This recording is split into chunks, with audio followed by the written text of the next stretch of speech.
In front of me is Nubia RedMagic 11A, and today I would like to show you how you can turn on and use voice typing.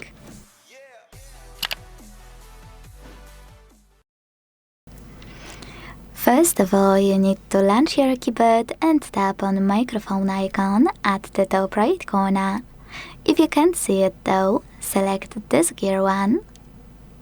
Click on voice typing in keyboard settings and use this switcher to activate it. Then go back and click on your microphone. If you never used it before, make sure to tap on while using the app in the pop-up. Then start typing. As you can see, voice typing is on. If you wanna stop, you can pause or click on the same microphone. Quick tip, you can also choose microphone icon and tap on tiny one that will appear right next to it. Then use voice typing from this toolbar.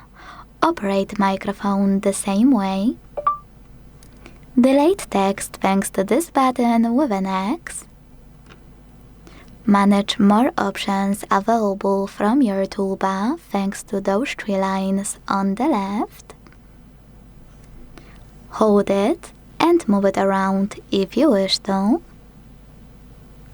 And last but not least, to go back to standard keyboard, use keyboard icon. Thanks so much for watching. If you enjoyed this video, leave a like, comment and subscribe. Bye!